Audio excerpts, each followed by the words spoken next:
Engkau benderaku, berkibarlah engkau di dadaku, tunjukkanlah. Dirgahayu Republik Indonesia yang ke-80, Hari Merdeka untuk bangsa Indonesia. Ya, tepat di hari kemerdekaan kemarin, seluruh anak bangsa di negeri ini bersuka cita menyemarakan pesta rakyat demi merayakan kemerdekaan Indonesia. Dan momen yang paling menyita perhatian adalah tarian pacu jalur yang dilakukan oleh Ryan Arkandika dan kawan-kawan. Sebagai informasi, tarian pacu jalur tengah digandrungi seantero dunia. Kini, tarian tersebut dipertunjukkan di Istana Merdeka, Jakarta. Tarian pacu jalur merupakan bagian dari pertunjukan istimewa Bhinneka Tunggal Ika. Pementasan ini memadukan tarian dan musik tradisional dari berbagai daerah di Nusantara, di mana hal ini menjadi simbol keberagaman sekaligus persatuan bangsa.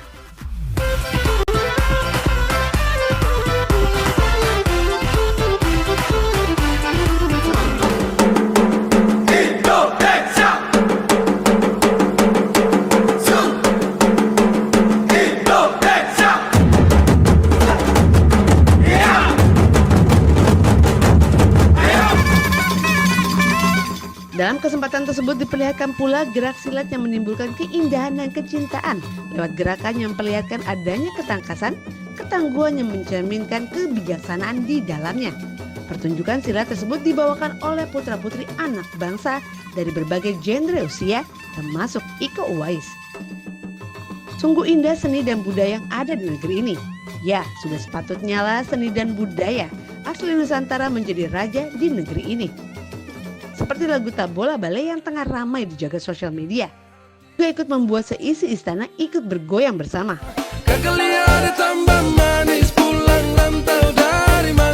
Keviralan lagu ini membuat siapapun yang mendengarnya ikut larut dan hanyut. Lagu Tak Bola Bale sendiri merupakan unsur budaya Minang dan Timur. Inilah salah satu bukti keragaman budaya bisa mempersatukan. Dan Tak Bola Bale sukses membuat Istana Merdeka bergemuruh meriah.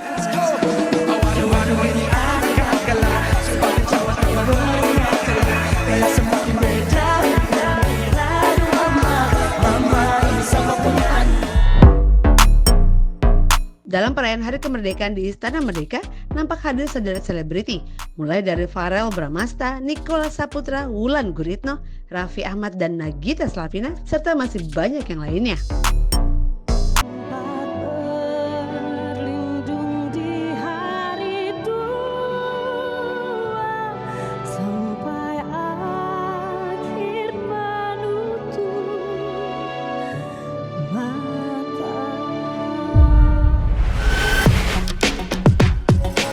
Dari kemeriahan di Istana Merdeka kemarin, kita bergeser ke kehebohan perlombaan 17-an yang dilakukan oleh sederet selebriti negeri dan juga putra-putri mereka.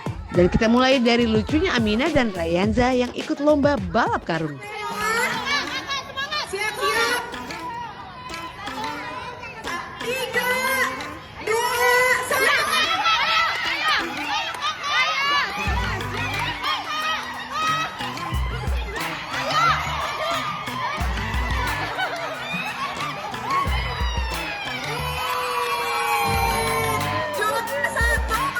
Tak hanya ikut lomba balap karung, Rayanza juga terpantau ikut fashion show kemerdekaan bersama Lili. Dan keriuhan 17-an ala anak artis ini ditutup dengan menyanyikan bersama lagu Hari Merdeka atau yang juga dikenal dengan lagu 17 Agustus. Merdeka tetap merdeka, selama hayat masih dikandung badan.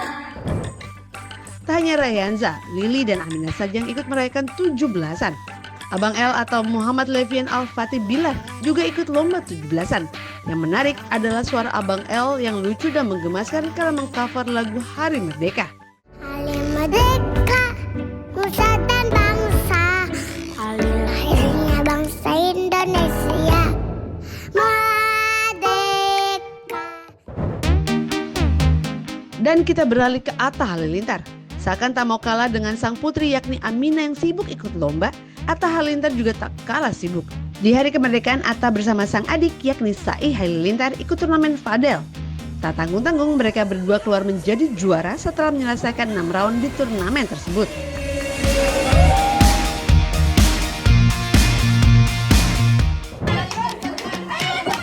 Dari Atta Halilintar kita bergeser ke Ayu Ting Ting dan keluarga, serta manajemennya yang juga ikut heboh di lomba 17-an. Namun sayangnya tak banyak video kehebohan 17-an yang dibagikan oleh Ayu. Yang pasti Ayu menggebrak panggung pesta rakyat 17-an di Monas malam tadi. Lantas bagaimana dengan 17-an ala Pak Komandan, yakni Andre Taulani? Bila dilihat dari story yang ia buat di Instagram pribadinya, nyaris tidak ada kehebohan selain keseruan konten yang ia unggah di channel YouTube pribadinya.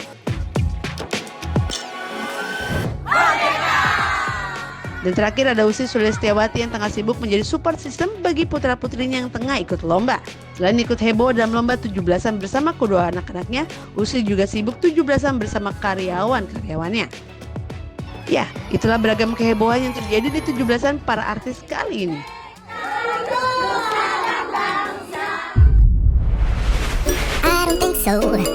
Dan dari kehebohan yang terjadi di 17-an Warga Plus 62, ada satu parodi yang cukup membuat publik senyum-senyum sendiri, yakni parodi di kasus Nikita Mirzani.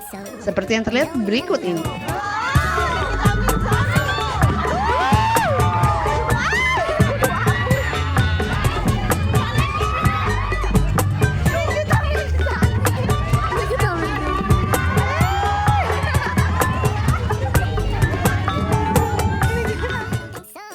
Ya, suka atau tidak suka, apa yang terjadi di ruang sidang kasus Nikita Mirzani versus Reza Gladys memang sudah menjadi isu nasional hingga menjadi bahan bagi publik untuk diparodikan. Bahkan dalam kolom komentar ada netizen yang mengaku ingin memerankan sosok Dora. Entah sosok mana yang dimaksud, namun yang pasti netizen sudah terlanjur dibuat geleng-geleng kepala atas kasus ini. Dan terkait kasus hukum yang menimpa Nikita Mirzani, Hotman Paris pun ikut menyoroti jalannya persidangan. Dan secara terang-terangan Hotman meminta Nikita Mirzani dan juga kuasa hukumnya untuk fokus pada pokok perkara. Fokus ya. Fokus ke arah objek, subjek perkaranya. Ya, kalaupun kalian terus marah-marah di persidangan, ya toh kan yang dibikin putusan kan hakimnya. Hanya satu ketok palu, ya udah. Jadi sekali lagi kalau kalian mau menolong Nikita, fokus ke arah apa yang dituduhkan, ya. Buktikan bahwa itu tidak benar. Buktikan bahwa itu endorse. Buktikan bahwa itu endorse atau ada kesepakatan, ya. Fokus ke pasalnya. Jangan ke arah hal-hal yang bersifat teknis, ya. Jalannya persidangan Nikita Mirzani di Pengadilan Negeri Jakarta Selatan tersebut memang seringkali mengundang publik untuk berkomentar tajam. Terlebih lagi saat melihat serangkaian peristiwa yang terjadi. Mulai dari Niki yang menolak memakai rompi hingga tingkah pola jaksa penuntut umum yang berdebat dengan Niki hingga merekam aksi Niki usai persidangan.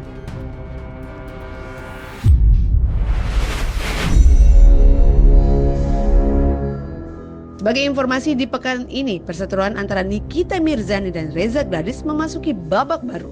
Setelah rekaman bukti yang ia bawa ditolak untuk diputar di ruang persidangan, Nikita resmi melaporkan dugaan suap hakim dan jaksa oleh Reza Gladys ke KPK pada 8 Agustus 2025 lalu dengan nomor laporan 011-7/2025.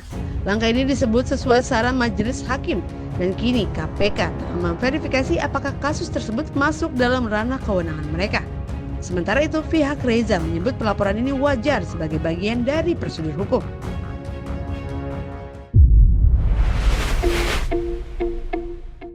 Berita menarik lainnya datang dari Alia Mas Said. Ya, Alia Mas Said memperingati ulang tahun mendiang sang ayah, yakni almarhum Aji Mas Said dengan perayaan sederhana namun penuh makna. Bersama sang kakak Zahwa Mas Said dan sang suami Thorik Halilintar, mereka membawa kue ulang tahun, menyalakan lilin serta memanjatkan doa.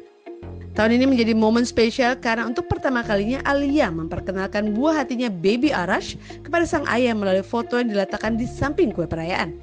Sebuah perayaan hangat yang menghubungkan kenangan dan generasi baru membuktikan bahwa cinta keluarga tetap abadi meski waktu terus berjalan.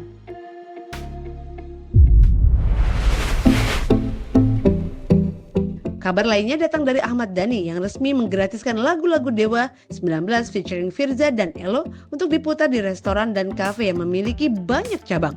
Cukup kirim direct message ke official Dewa 19, artinya izin langsung dari pemilik master tanpa biaya royalti. Kebijakan ini muncul di tengah kewajiban pelaku usaha membayar royalti komersial. Ahmad Dhani menyajikan solusi langsung dari pemilik hak untuk menghindari proses birokrasi dan potensi sengketa LMK. Sebagian menyambut langkah ini sebagai dukungan untuk UMKM. Sebagian lagi skeptis mengingat LMKN bisa tetap menagih royalti meski ada izin langsung. Ari Lasso mengungkap frustasinya terhadap LMK UAMI.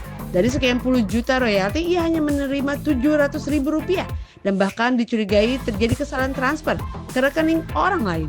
Ia mengecam manajemen UAMI yang sangat buruk dan menuntut audit dari BPK, KPK atau Baris-Krim untuk menjaga kredibilitas.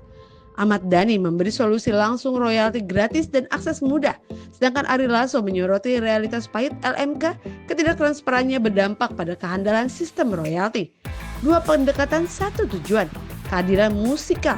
Lantas bagaimana menurut Fibers agar sistem royalti jadi adil dan transparan? Kirim di kolom komentar.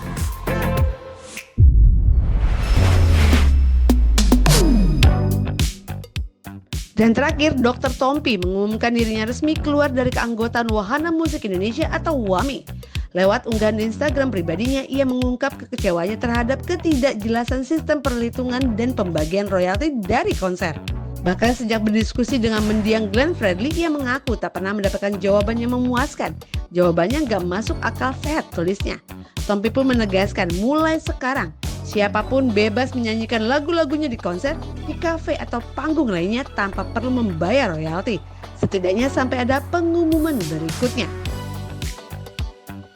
Agar tidak ketinggalan informasi menarik lainnya terkait dunia selebriti tanah air, jangan lupa untuk subscribe, like, komen, dan juga share. Sampai jumpa.